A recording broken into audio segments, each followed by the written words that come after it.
Hi, City Manager David Dillner here for Things to Know, what's happening in El Dorado. This week, we're winding down summer and getting ready to jump into the school season, which can mean one thing. The pool is going to be shutting down.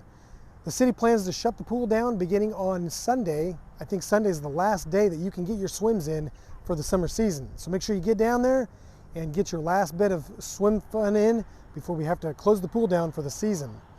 Now, don't worry though, you'll have a little bit more time to use the splash parks as they'll be open through Labor Day. So again, the pool will close down on Sunday for the last time, and our splash parks will be open through Labor Day. With school beginning, we want to make sure everyone is aware of the increase in traffic, particularly in the school zones when school starts. So make sure you are aware that school zones have a slower speed and that you'll just probably have to take a little bit more time getting through those areas, as traffic will be pretty heavy, particularly in the first couple of weeks of school. The police department will be probably doing some enforcement in these areas just to remind people to be safe as school begins. But then after those first couple of weeks, just remind yourself it's important to drive safe so we don't have any issues at the beginning or throughout the school season. We'd like to thank everybody for being safe through those school zones and throughout the school year so that we keep our young people safe. As we've talked about on several different occasions, the city's 150th is coming up on September 11th, and we are continuing to request volunteers for the event. There'll be a number of different things, events and activities that the city will need volunteers for. We're currently preparing a list of those kind of events and responsibilities that we need volunteers to volunteer for. And once we get that available, we'll put it on our website so folks can go onto the website and try to find something that interests them for a volunteer project. Anybody that wants to help, we would greatly appreciate their assistance. And ideally, if we have a lot of people volunteer, people can volunteer for short blocks so that we can kind of free everybody up so everyone in the community can participate in the event as it goes on. So if you're interested in volunteering, or you know someone that might be interested in volunteering, we'd encourage you to go to our website at eldoks.com for more information.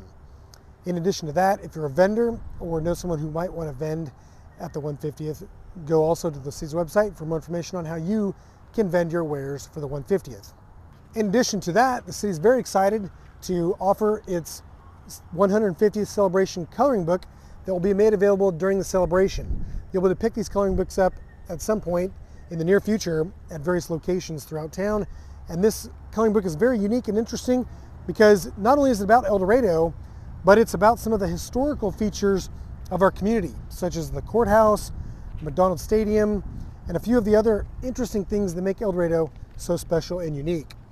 The coloring book was actually illustrated by one of our local individuals and put together on a very robust paper so that you'll be able to keep it as a memento for this great celebration of the city's 150th anniversary. So make sure you keep your lookout for that. And in fact, the coloring book will come with El Dorado branded crayons, so it will be quite the package for our youth in the community. With that, I'm going to wrap up by communicating a few things about the City Commission's meeting on Monday. The City Commission approved the city's participation in a utility undergrounding project after several weeks of discussion. The city will contribute up to $380,000 to get the overhead utilities installed underground in the 100 block of North Main. If you drive back there, and you'll see the infrastructure is currently located above ground and is in dire need of some upgrading and replacement. So the city, in partnership with Evergy, Cox Communications, and AT&T, as well as the city's departments, will be partnering to put those utilities underground to clean up the appearance of the alleys, as well as to make it a little bit more, to upgrade those facilities and services for those businesses located along that alley. So that project will begin in earnest here in the coming weeks, with the expectation that it'll be completed by spring of 2022. In addition to that, the City Commission also approved and authorized the beginning of preliminary engineering for the public infrastructure for the Deer Run addition out on 3rd and Boyer. This will include water, sewer, and storm system improvements, as well as street improvements, to make that small addition serve that small. Well, it was going pretty good until that. Also on Monday, the City Commission approved the public infrastructure for the Deer Run addition. This will include water, sewer, and storm drainage, as well as street improvements to make that addition function for the developer and for the residents that live there. So you might be seeing some construction activity, hopefully, in the coming months as we begin to get that Deer Run addition off the ground and running. In addition, as I mentioned on the last episode of this show, the city also approved a contract with Trek Design Group for sanitary sewer flow monitoring. We're going to be capturing some data that will help us put together our sanitary sewer study and begin to identify areas of our sanitary system that will need to be upgraded as part of our capital improvement plan. So those are great things that will be happening throughout the community. They might not necessarily be things that we'll see direct results of, but we'll take that information and we'll be able to put into our capital improvement plan so that we'll be able to do projects in the future to upgrade our sanitary sewer system. Speaking of infrastructure, one thing that I do want to mention is on our city's website right now, the public can go and participate in a survey to help the city identify areas to allocate the city's allocation of its American Rescue Plan funds.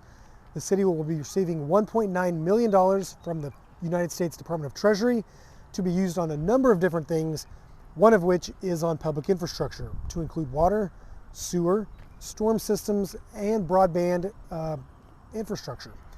So we're inviting the public to go to the city's website, take the survey, and provide some feedback to help us identify areas to help us allocate those funds for the greatest benefit to the community.